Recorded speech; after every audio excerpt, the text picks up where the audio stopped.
할렐루야. 앉으시면서 인사 나누시겠습니다. 전후자 위 계신 분들 반갑습니다.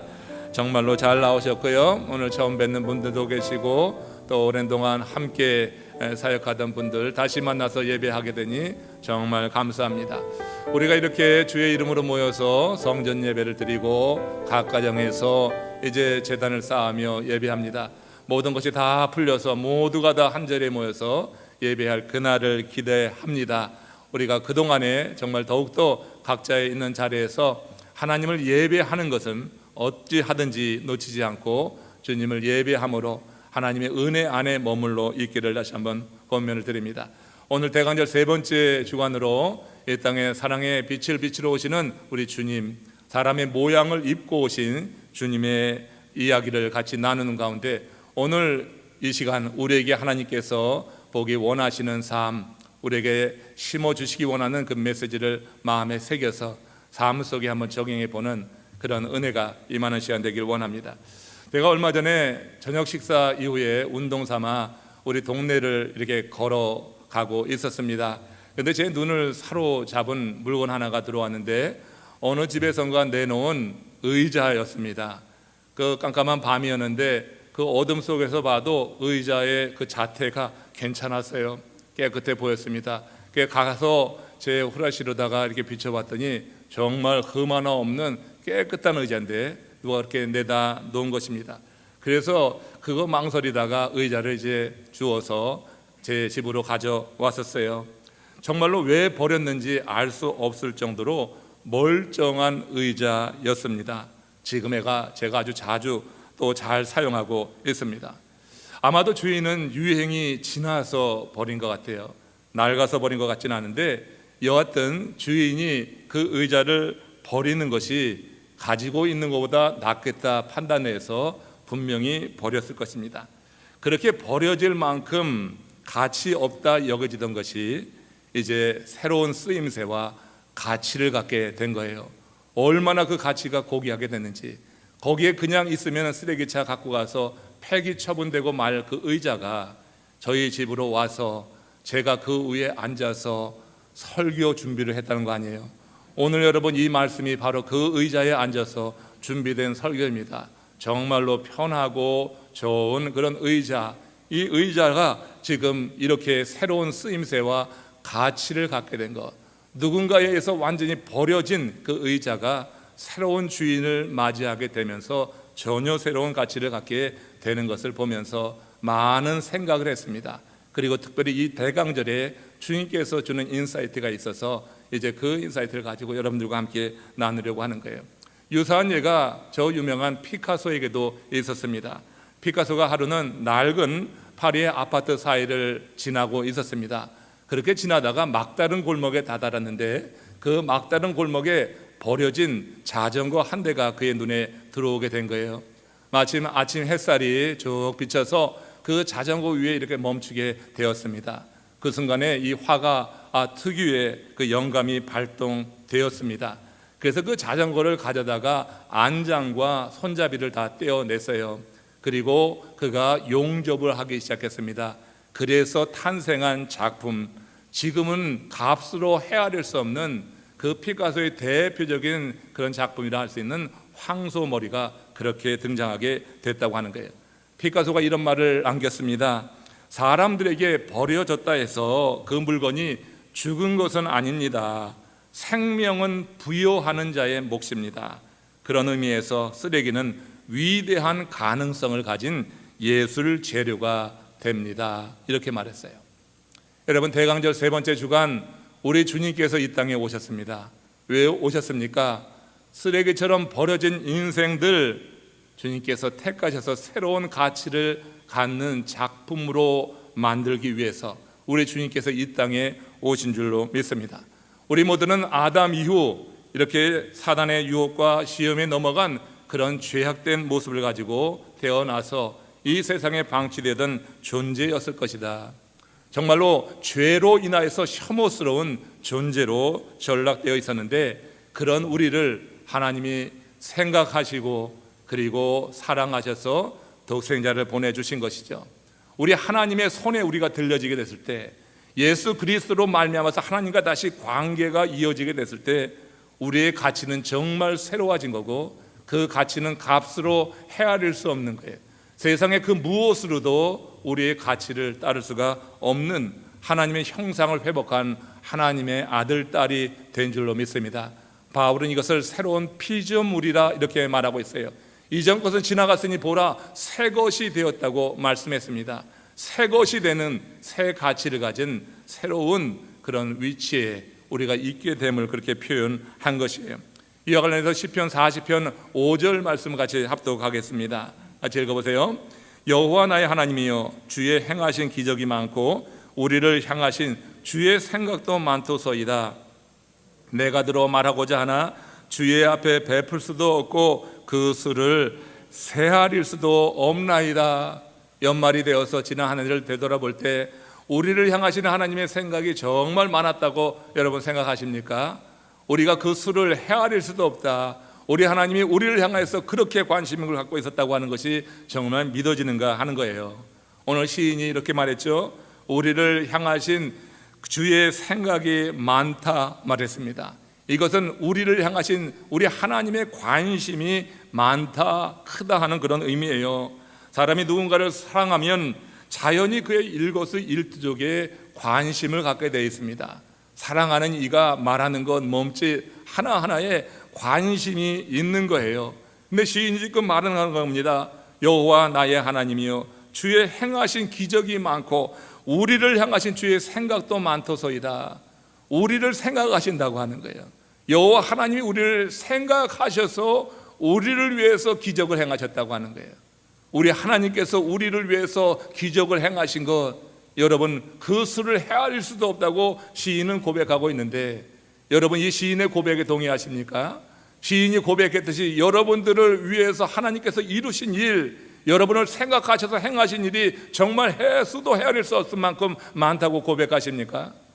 여러분 그 헤아릴 수밖에 없는 그 많은 일 가운데 가장 큰 기적이 뭘까요? 여러분이 하나님을 예배한다고 하는 것입니다.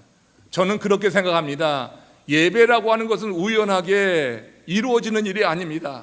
하나님의 섭리가 있었고 하나님의 사랑의 증거로 우리는 하나님을 예배하는 이 자리에 있는 줄로 믿습니다. 하나님을 예배하는 여러분들은 가장 큰 기적을 누린 거예요. 보세요, 세상에 그렇게 많은 사람들이 지금 예배하는가? 오히려 예배하던 이들도 코로나 팬데믹 이 기간에 정말로 여러분이 어둠 가운데 다시 들어가는 이들이 많이 있는 것을 보지 않아요? 끊어지고 관계가 분리되어지고, 그래서 그렇게 여러분 버려진 자전거처럼 다시 전락하는 일들을 보지 않습니까? 우리가 예배한다고 하는 것이 얼마나 대단한 은혜인지 그걸 여러분 알았으면 좋겠어요. 우연하게 이 자리에 있는 것이 아니라 하나님의 섭리 가운데 우리가 있는 것이다.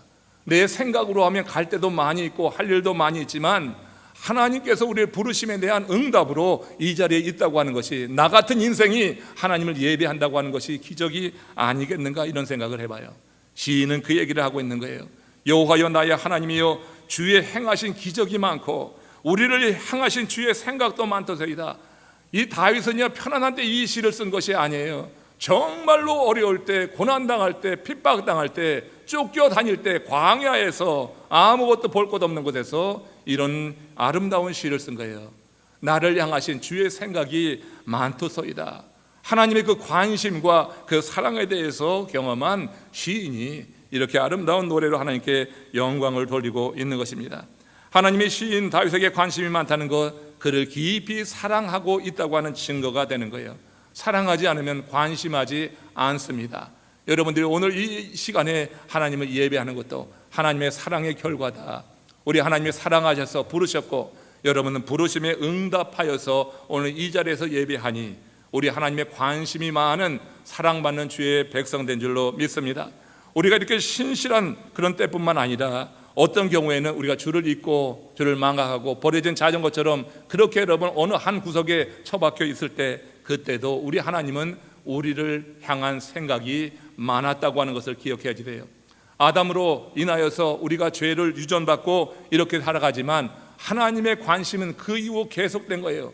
아담이 동산에서 쫓겨났지만 쫓겨난 이후에도 계속된 하나님의 관심이 있었던 거예요.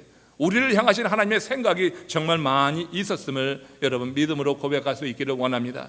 신약에 와서 탕자가 아버지의 유산을 가지고 그렇게 나가서 방탕하다가 그렇게 돼지 우리간에 있을 때, 그때도 우리 하나님이 그를 향하신 생각이 많이 있었기 때문에 그가 그 자리에서 돌이키는 그런 순간을 맞이한 줄로 믿습니다.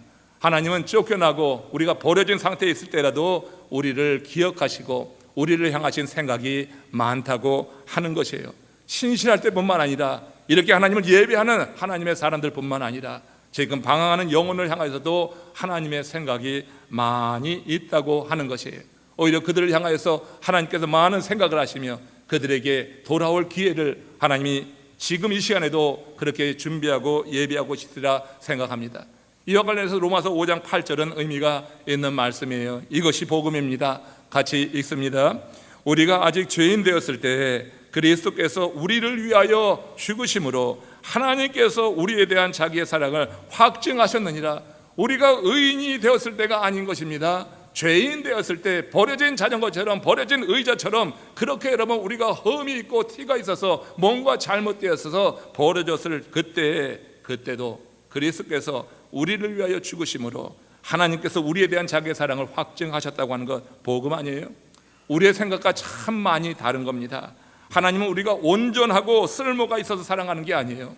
우리들 성도 간의 관계에서도 정말 온전하고 쓸모 있는 사람에게 좀 더 관심이 가지 않습니까? 그런 사람에게 눈길이 가지 않나요? 보기에 여러분 형편없어 보이면 눈길도 거두게 되는 것이 인지상정, 우리 인간의 모습 아닙니까? 우리가 여러분 온전하고 쓸모가 있어서 하나님이 사랑하신 것이 아니라고 하는 것, 그럼에도 불구하고 우리를 사랑하시고 우리에 대한 생각이 많아서 우리가 구원받았다는 것을 생각하면은 우리의 삶에도 변화가 있어야지 될 것입니다. 우리가 죄를 지어서 흉물스러운 존재가 되었을 때도 우리 하나님은 우리를 사랑하셨고 그 증거로 예수 그리스도를 이 세상에 보내셔서 십자가를 지게 하심으로 고난당하게 하시고 화목제물 되게 하셔서 우리에 대한 사랑을 확증하신 것이라고 믿고 고백할 수 있길 원합니다. 이렇게 하나님의 사랑을 받고 그 손에 들려지게 되면은 누구나 다 완전히 새로운 존재가 되는 거예요. 바울의 표현을 놓고 보면 이전 것은 지나갔으니 보라 새 것이 되었다고 하는 거예요. 이전 것은 버려진 의자와 버려진 자전거와 같은 그런 신세였습니다. 그러나 이제 하나님의 손에 들려지게 됐을 때 이제는 완전히 새로운 것이 되었다고 하는 거예요. 하나님의 형상을 회복함으로 말미암아서 하나님의 성품을 가진 하나님의 사람, 그래서 하나님께서 더욱더 사랑하는 존재가 되었고 우리의 가치는 세상의 그 무엇으로도 매길 수 없는 정말로 존귀한 고귀한 가치, 하나님의 자녀가 된 줄로 믿습니다. 대강절은 이렇게 버려졌던 인생을 거두기 위해서 하나님께서 그 아들을 보내셔서 사랑의 빛을 비추신 이 절기예요. 그래서 이 절기를 지나게 될 때 우리는 하나님의 그 사랑에 대해서 깊이 묵상해 볼 필요가 있는 것입니다. 오늘 이 절기에 하나님의 그 큰 사랑을 받은 우리들이 이 땅에서 우리에게 주어진 삶을 살아내게 될 때 명심하고 따라가야지 될 그 삶이 무엇인가 오늘 몇 가지 나누어 보려고 하는 것입니다. 자, 빌립보서 2장 6절 7절에 오늘 본문 말씀에 이렇게 기록이 됩니다. 합독합니다. 그는 근본 하나님의 본체시나 하나님과 동등됨을 취할 것으로 여기지 아니하시고 오히려 자기를 비워 종의 형체를 가지사 사람들과 같이 되셨다. 여기서 주목해 봐야 될 단어 하나가 있습니다. 우리 주님께서 하나님과 본체시지만 하나님과 동등됨을 취할 것으로 여기지 않았다고 하는 거예요. 하나님과 동등된 위치에 있었는데 동등됨을 취할 것으로 여기지 않았다. 여기 취한다고 하는 것은 부여잡다고 하는 것입니다. 놓치지 않으려고 꽉 붙잡는 것을 의미합니다. 자기의 주장을 강력하게 내세우는 것이 취한다고 하는 거예요. 우리 주님께서는 하나님이 본체가 같았지만 하나님과 동등됨으로 여길 것을 주장하지 않았다고 하는 거예요. 그 주장했으면 이 땅에 올 수가 없는 거예요. 그러나 주장하지 않고 꽉 잡고 있던 그 손을 내어놓고 하나님의 뜻에 따라서 이 땅에서 사명을 감당하게 되었다고 하는 거죠. 예수님은 죄인들의 구원이라고 하는 이 큰 사명, 하나님께서 계속해서 관심을 갖고 있었기에 하나님께서 행동하시는 건데, 그래서 이 죄악된 세상을 구원하고 그 안에 살아가는 그런 하나님의 형상을 닮은 이들을 다시 회복시키기 위해서 그 아들을 보내시려고 했을 때 하나님과 동등됨을 취하며 그 자리에 그냥 유지하고 그 자리를 지키려고 하지 않고 하나님께서 가라 하신 이 세상에 오셔서 그 귀한 자리를 놓고 그저 말구유 자리 하나 차지하고 이 세상에 오셨다고 하는 것, 사명을 이루기 위해서 큰 사명이라고 하는 것이 주로 하여금 이런 결단을 행하게 했다고 하는 거예요. 그래서 우리가 이 대강절의 첫 번째 배우는 교훈은 자리를 포기하는 주님의 결단, 이것을 한번 생각해 보자고 하는 거예요. 자리를 포기하는 주님의 결단이 우리 가운데 있는가? 우리는 어느 위치에 올라가면 이 자리에 어떻게든지 밀려나지 않기 위해서, 그 자리를 지키기 위해서 얼마나 수단과 방법을 다 하는지 몰라요. 근데 여러분, 사명이라고 하는 것을 깨닫게 될 때, 성령이 우리 가운데 어떤 감동을 주셔서 우리가 하나님이 우리에게 맡기신 사명이라고 하는 것을 우리가 깨닫게 될 때, 세상에 내가 높았던 그 지위라 할지라도 주께서 원하시면 그 자리를 비우고 주님이 가라 하시는 그거는 말구유 같은 그곳에서 나갈 수 있는 이 결단이 우리 가운데 있는가, 이 계절에 던져 봐야지 될 것이다 하는 것입니다. 매번 그렇지는 않습니다. 성령이 우리 가운데 그렇게 도전할 때가 있어요. 우리가 교회 사역을 하면서도 어떤 자리를 고집할 것이 아니라 성령께서 우리에게 주시는 감동에 따라서 사람들이 다 인정하고 바라보는 그런 사역만이 아니라 아무도 보지 않는 곳에서 헌신하는 그런 아름다운 모습들을 우리가 보지 않습니까? 여러분, 이 사역을 위해서 우리 하나님께서 우리에게 그런 감동을 주실 때 우리가 행할 수 있겠는가? 우리 주님께서 하늘 보좌를 버리고 이 땅에 말구유 자리 한 자리 차지하고 오신 것에 비할 바는 아니지만 정신은 같다고 하는, 정신은 우리 주님과 비교할 수는 없지만 그 정신은 분명히 같은 거예요. 내가 원하는 자리를 놓고 주께서 원하는 자리로 내려갈 수 있는가? 이런 질문에 대해서 여러분 대답을 한번 해보시기를 원합니다. 사명을 위해서 나는 과연 사람들이 돌아보지 않는 그 자리로 내려갈 수 있는가? 항상 사람들의 초점과 관심을 받는 그 자리만 나는 혹시 원하고 있는 건 아닌가? 이 생각을 한번 해봐야지 될 것입니다. 지금 우리가 살아가는 이 시대는 미 제너레이션 이라고 합니다. 자기 중심적인 세대입니다. 흔히 말해서 포스트 모더니즘의 특징이라고 하는 거예요. 나 중심, 자기 중심의 세계관에 사로잡혀 있는 그런 시대 정신이 이 시대를 사로잡고 있습니다.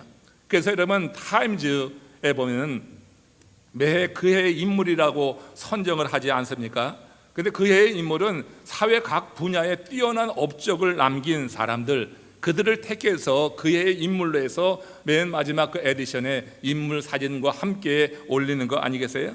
그런데 몇 해 전에 타임즈에서 그의 인물로 컴퓨터를 사용하는 모든 사람을 선정한 적이 있습니다. 모든 네티즌들을 그의 인물로 선정한 적이 있어요.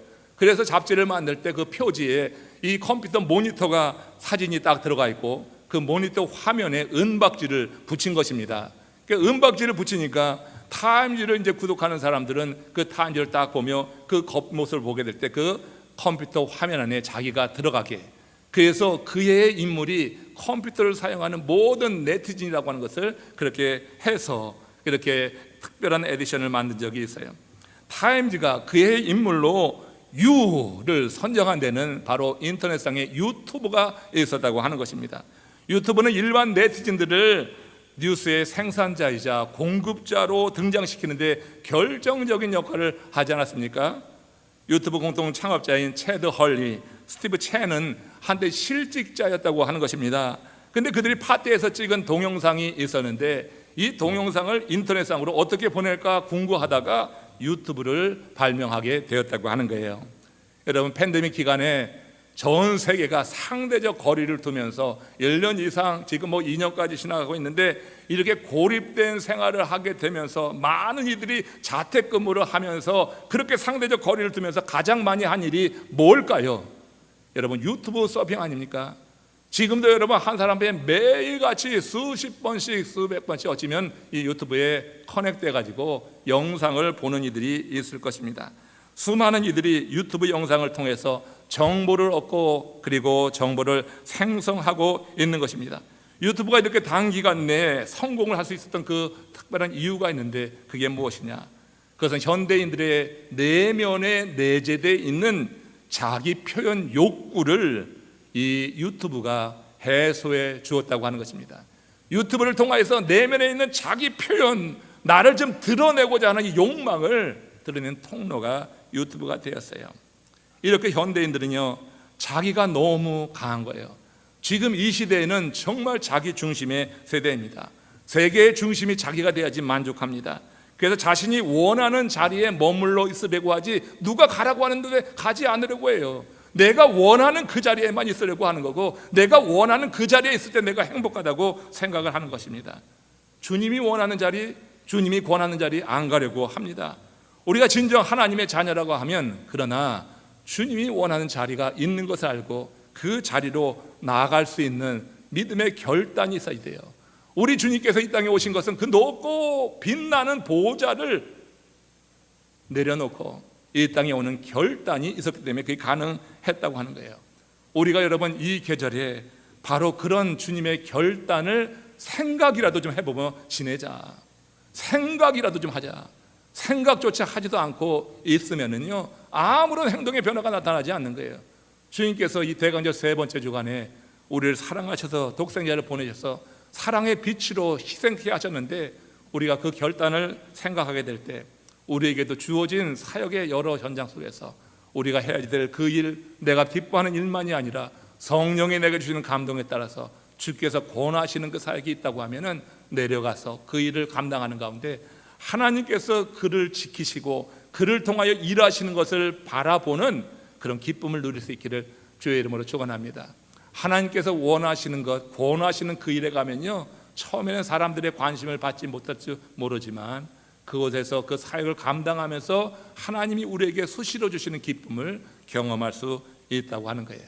우리가 어려운 시기에, 이 어려운 팬데믹 시기에 사역을 계속해 오던 것, 많은 사람들이 오지 않지만 그러나 함께 참여했던 많은 이들 가운데 그런 기쁨이 있지 않았어요? 여러 가지 이유로 다 참여는 못하지만 그러나 함께 참여하면서 누리는 그 기쁨은 세상에 그 모든 사람들의 시선이 주는 기쁨 이상으로 하나님이 나와 함께 하시고 내가 하나님이 기뻐하시는 일에 참여한다고 하는 이 기쁨과 희망을 준 줄로 믿습니다. 그래서 주의 결단을 따라서 행하게 될 때 그것은 하나님의 인정이라고 하는 것, 그리고 주님이 주시는 기쁨이라고 하는 그런 은혜가 우리 가운데 임한다고 하는 것이에요. 자기를 주장하는 곳에는 분쟁이 싹트지만 자기를 부인하는 곳에서는 아름다운 열매, 평화가 맺혀지면서 하나님이 기뻐하시는 세계를 만들어가는 데 우리도 함께 일조할 수 있다고 하는 거예요. 빌립보서 2장 7절 8절에는 이렇게 기록이 됩니다. 종의 형체를 가지사 사람들과 같이 되셨고 사람의 모양으로 나타나셨다. 주님께서 그렇게 주께서 원하시는, 하나님이 원하시고 권하시는 그 일을 위해서 사람의 모양으로 오셔서 헌신하셨다고 하는 것을 이렇게 표현하고 있어요. 이것을 신학적 용어로는 성육신 이렇게 말을 합니다. 영어적 표현으로는 incarnation 이렇게 말하는 거죠. 독생자가 이 땅에 오심은 하나님의 인간에 대한 용서하심이 전제됐다고 하는 것을 기억해야 돼요. 그래서 여러분, 우리가 이 계절에는 하나님의 그 사랑이 깊어지는 거예요. 인간의 모든 죄를 용서하셨다고 하는 전제가 없이는 독생자를 보낼 이유가 없는 거예요. 그래서 여러분, 이 크리스마스 성탄절이요 또 대강절을 지나면서 우리들이 생각할 것은 우리의 하나님의 용서하심이에요. 그래서 우리가 또한 우리의 삶 속에서 배워야 되고 적용해야 될 것이 바로 이런 용서라고 하는 것입니다. 맺혀 있는 것이 있습니까? 용서하지 못하고 그렇게 계속해서 우리 마음에 가시처럼 걸려 있는 것이 있습니까? 그것을 여러분 깊게 생각하시면서 주님의 은혜와 성령의 감동에 따라서 그렇게 용서할 수 있는 결단 또한 우리 가운데 있기를 원해요. 하나님의 용서하심이 없이는 예수 그리스도 보내실 필요도 없는 거예요. 이미 예수 그리스도가 오셨다고 할 때는 모든 죄를 용서하시는 하나님의 그 용서와 자비하심이 먼저 전제되고 있다고 하는 것. 그래서 하늘 보좌를 포기하신 주님, 지체함 없이 이 땅에 오신 거예요. 그 마음을 아시기에 이 땅에 오셨고 우리들이 입는 옷을 입었다고 하는 거예요. 이걸 지금 사도 바울은 사람의 모양으로 나타나셨다 이렇게 말한 거예요. 우리들이 입는 그 옷, 육신을 입고 오셨다고 하는 거예요. 그 옷을 입고 낮고 천한 죄인들과 함께 거하셨다. 인간의 모양으로 오셔야지 죄인들과 함께 거할 수 있는 거예요. 하나님처럼 영적인 존재가 아니라 인간의 모습으로, 그 모양으로 그렇게 사람과 같이 되어 오실 때 이 죄악된 세상에서 죄인들과 함께 거하실 수 있었다고 하는 것, 그 증거가 마가복음 1장 9절에 이렇게 기록이 됩니다. 같이 읽겠습니다. 그때 예수께서 갈릴리 나사렛으로부터 와서 요단 강에서 요한에게 세례를 받으셨다. 여러분, 예수님이 요한에게 세례를 받았다고 하는 것에 주목해 보세요. 요한은 그 당시 광인처럼 여겨졌습니다. 그러나 요한 자신은 이사야가 예언된 바로 그 사람이라고 스스로 생각하고 광야의 소리로서 오실 예수 그리스도 메시아의 길을 준비하고 있었어요. 메시아의 길을 준비함에 있어서 가장 중요한 것이 뭐냐면 이 세상의 인간들, 곧 죄인들의 죄를 사하는 세례를 행하는 것이었어요. 그래서 예수님을 맞이할 수 있도록, 그래서 죄 사함의 세례를 행하고 있었다고 하는 거예요. 세례 요한이 사역하던 것은 광야입니다. 그는 석청을 먹었고 그리고 가죽 옷을 입고 정말로 광인처럼 보였지만 예루살렘에 있는 힘 있는 자도 권세 있는 자도 전부도 다 밀려 나왔어요. 세례 요한이 선포하는 말씀이 얼마나 권세가 있는지, 그들에게 선포되는 말은 축복의 말씀이 아니었어요. 인생 성공에 관한 성공의 비결이 아니었어요. 죄 사함을 받으라고 하는 거였어요. 너희들이 죄인이니 죄 사함을 받으라, 죄의 무거운 짐으로부터 벗음을 받으라, 이런 선포였는데 그 말을 들으러 그 많은 사람들이 몰려오는 겁니다. 그들이 다 몰려와서 그 말씀과 함께 그들에게 행했던 것이 죄 사함의 세례였다고 하는 거예요. 우리 주님은 죄 없으신 분입니다. 보라, 처녀가 잉태하여 아들을 낳으리니 그 이름을 임마누엘이라 할 때 처녀가 잉태하여 아들을 낳는 것은 죄 없는 자로 온다고 하는 거예요. 죄 없는 자. 처녀가 잉태하여 아들을 낳는 것이 가능해요. 기적을 행하시는데 하나님께서 이 독생자를 이 땅에 오셔서 우리의 죄를 사하기 위해서 죄 없는 자로 오신다고 하는 의미가 처녀가 잉태하여 아들을 낳는 거예요. 인간 세상에 어떤 남자와 동침해서 나면 다 죄의 유산을 갖고 태어나지만 처녀가 성령에 의해서 잉태하여서 태어나는 그 존재 예수 그리스도가 죄 없는 자라고 하는 것을 의미합니다. 그래서 여러분, 죄 없는 자로 이 땅에 오신 예수 그리스도께서 지금 세례 요한에게 나가서 세례를 받는다고 하는 것이 대단한 의미가 있는 거예요. 그것은 우리와 운명을 같이 하겠다고 하는 것입니다. 죄에 있는 인생들과 운명을 같이 하겠다고 하는 거예요. 하늘 보좌를 포기하시고 말구유 한 자리 차지해서 오신 우리 주님께서는 이제 더 나아가서 죄 없는 분이지만 죄 있는 자로 스스로 이렇게 여김을 받고 스스로 그 인간들과 함께 머물고 그 가운데 사역하기 위해서 지금 죄 사함의 이 세례를 받고 있다고 하는 거예요. 여러분, 하나님과 동등된 위치에 있었지만 동등됨을 여기지 않았던 우리 주님께서는 이 땅에 오셔서 죄가 없으시지만 죄인과 동등된 그 위치에 있어서 죄인들이 겪고 있는 무거운 짐과 그들의 질고와 그들의 아픔을 친히 그 속에 들어가서 같이 공감하시기 위해서 죄 사함의 세례를 받았다고 하는 거예요. 그 요한의 세례가 대단히 의미가 있다고 하는 것입니다. 흔히 사람들은요, 사랑을 정의할 때 주는 것이다, 용서하는 것이다, 희생하는 것이다, 믿어주는 것이다, 이렇게 사랑에 대해서 정의하곤 합니다. 그런데 사랑의 실체인 예수 그리스도의 이름, 보라, 처녀가 잉태하여 아들을 낳으리니 그 이름을 뭐라? 크게 임마누엘, 그 이름을 임마누엘이라, 이는 하나님이 우리와 함께 하심이라, 이렇게 이름의 뜻을 정해 주셨어요. 사랑의 실체인 예수 그리스도가 이 땅에 오셔서 그에게 부여된 이름을 생각해 볼 때 사랑이라고 하는 것을 정의할 때 가장 우리가 신앙적으로 영적으로 합한 것은 함께 하는 것이다. 함께 하는 것. 여러분, 세상에서도 함께 하는 것만큼 큰 사랑이 없는 거예요. 함께 해준 사람, 내가 곤란에 처했을 때, 어려움에 처했을 때 끝까지 함께 해주는 사람이 가장 큰 사랑을 베푸는 사람인 줄로 믿습니다. 세상에는요, 그런데 내가 이런저런 끈 다 끊어지고 병들고 망하고 파산하면요, 사람들이 다 떠나더라고요. 사람들 남지 않습니다. 여러분, 그런 경험 못하신 분들 계시겠지만 저는 경험했고 여러분들하고 여러 번 나눴어요. 정말 여러분, 사람들 다 떠나요.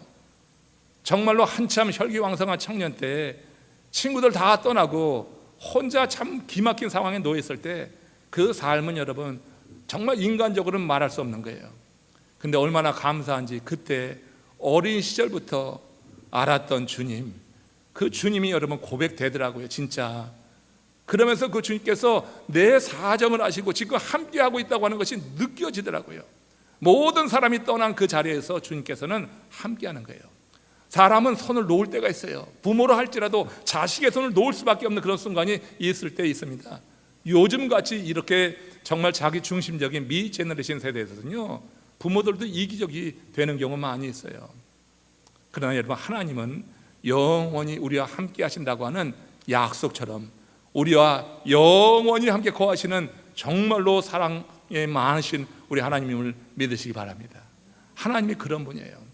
그래서 사랑이라고 하는 것은 함께 하는 것이다, 이렇게 정의할 수가 있는데, 세상 사람들은 이런 말 많이 하지만 실제로 말만 하지 그렇게 되지 않는단 말이에요.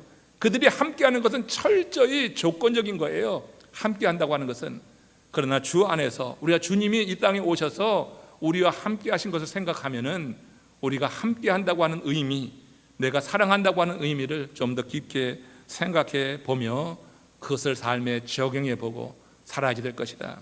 이와 관련해서 에베소 2장 4절 6절 말씀 같이 읽겠습니다. 긍휼에 풍성하신 하나님이 우리를 사랑하신 그 큰 사랑을 인하여 허물로 죽은 우리를 그리스도와 함께 살리셨고 또 함께 일으키사 그리스도 예수 안에서 함께 하늘에 앉히셨느니라.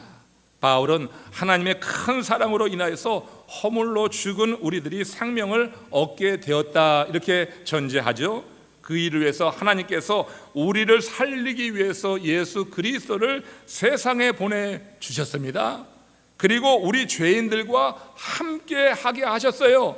그 세례 요한에게 회개의 세례를 받은 것이 그런 의미가 아주 깊다고 하는 것입니다. 죄 없는 이가 죄인들과 같이 데리고 가는 그와 같은 하나의 의식이요, 그 죄의 짐에 눌려있는 인생의 짐이 얼마나 무거운지를 친히 경험하기 위한 그와 같은 일이었다고 볼 수가 있는 거예요. 죄가 없으신 분이 죄 있는 우리와 함께 하시려고, 그래서 여러분, 우리 크리스찬의 사랑, 우리가 말하는 그 사랑이라고 하는 것은 추상적인 게 아니다. 이건 실제적인 것이다. 내가 그만큼 희생할 때 그 사랑이 경험되는 거고 그 사랑을 나눌 수 있는 것이다. 말만 하지 말자. 사랑한다고 말만 하고 실제로 아무런 액션이 나타나지 않으면 그것이 되겠는가 하는 생각을 이 계절에는 특별히 해봐야지 될 것이다 하는 것입니다. 자리를 포기하고 낮고 천한 말구유 하나 차지하고 오신 예수님의 그 결단을 배워야지 되고, 주께서 함께 하시기 위해서 죄가 없으심에도 불구하고 사람들의 시선을 의식하지 않고 세례 요한의 만류에도 불구하고 스스로 세례를 받으신 주님의 그 헌신을 보면서 함께 한다고 하는 것, 사랑의 의미를 좀 더 깊게 누리면서 이 대강절에 지내기를 원합니다. 우리가 누군가에게 많은 것을 주었다고 해도 함께하지 않는다고 하면 그건 자선입니다. 그건 사랑이 아닌 것입니다. 베드로가 성전 미문에 그 안진뱅이에게 다가가서 주목하여 보며 금과 은은 내가 줄 수 없지만 내가 있는 것으로 내게 주노니 일어나 걸으라, 나사렛 예수를 소개한 것도 함께하기 위함이에요. 사람들은 금과 은만 구해요. 돈만 달라고 해요. 물질만 달라고 했는데 없다고, 나를 왜 안 돌보냐고. 사랑은 그런 게 사랑이 아니에요. 진실된 사랑은, 실제의 사랑은 그런 게 아니라 함께 하는 거다. 그 안진뱅에게 베드로는 그 사실을 그렇게 일러주고 있는 것입니다. 누군가에게 뭔가 해주는 것 같고 물질로 도와주는 것으로만이 아니라 진실로 우리가 마음을 나누며 함께 할 때 그 사랑이 진짜 사랑이다. 그렇지 않으면 그 모든 것이 자기 만족에 불과한 거예요. 자기 스스로 위안받는 것에 불과한 겁니다. 이번 대강절 허물로 죽은 우리를 버리지 않고 함께 하시기 위해서 이 땅에 오신 하나님의 뜻에 따라서 우리와 함께하기 위해서 이 땅에 오시고, 실제적으로 어떻게 추상적인 사랑이 아니라 구체적으로 우리 가운데 거하시기 위해서 세례까지 받으시던 우리 주님의 모습을 통하여서 참된 하나님의 사랑에 대해서 깨닫기를 원합니다. 하나님의 뜻에 따라서 세상에 와서 우리와 함께 하시는 예수님의 그 순종 또한 배울 수 있기를 원해요. 말씀을 마무리합니다. 지난 100년 사이에 태어난 3명의 천재가 있습니다. 그는 프로이드와 피카소와 아인슈타인 이렇게 말합니다. 2000년대를 마무리하면서 세계에 가장 큰 영향을 준 천재 3명을 그렇게 들었습니다. 심리학자 프로이드, 화가 피카소, 과학자, 물리학자 아인슈타인. 그들은 인간의 심층 세계와 예술 세계와 우주의 물질 세계를 밝힌, 그 비밀을 밝힌 대표적인 인물들이에요. 그러나 그들이 이룬 일이 아무리 대단하고 이 세상에 끼친 혜택이 아무리 많다 한들 2000년 전에 육신을 입고 이 세상에 오신 예수 그리스도로 인하여서 전 인류가 받은 그 혜택에 비하면은 비교할 바가 아닌 것입니다. 차원이 다른 혜택이라고 하는 거예요. 주님은 죄로 인해서 멸망당할 운명이던 우리들을 위해서 영원한 세계로 들어갈 수 있는 그 생명의 문을 열어주셨기 때문에 그들과는 비교가 안 된다. 그들이 아무리 대단해도 이 세상에 혜택을 주는 것도 끝나지만 전혀 다른 차원에서 영원한 세계로 우리를 이끄는 그 큰 혜택과 축복은 예수 그리스도의 순종과 그의 결단을 통하여서 이 땅에 오셔서 행하신 그의 사랑을 통하여서 이루어진 일이다 하는 것을 이 계절에 더욱더 깊게 새기면서 우리 모두가 다 주님이 주시는 마음으로 주님이 주신 감동이 임할 때 여러분들이 행할 수 있는 결단 그리고 그 사랑의 모습이 우리 믿음의 공동체에 나타나서 우리가 이 계절에 정말 우리 남풀의 가요들은 주님이 기뻐하시는 존재로서 다시 한번 세워지는 그런 은혜가 임하시기를 주의 이름으로 축원합니다. 함께 고개 숙여서 기도합시다. 주님의 우리와 함께 하심이 더 깊게 경험되어지는 계절 되기 원합니다. 이 대강절에 주님의 그 사랑이 우리 가운데 깊게 누려졌다고 하면 그 사랑으로 우리도 함께 사랑하며 삽시다. 주님이 주시는 마음으로 우리도 헌신하며 결단하며 우리가 주님이 원하시는 그 자리로 내려갈 수 있는 그런 시행과 희생이 있어서 우리 주님을 기쁘시게 하는 삶, 그래서 하나님이 우리를 기쁘시게 여기시고 우리의 모든 필요를 채우시고 우리와 함께 하시는 증거를 보이시는 이 삶을 살길 소원합니다. 우리 다 같이 합심으로 기도하며 다시 한번 은혜의 보좌로 나가겠습니다.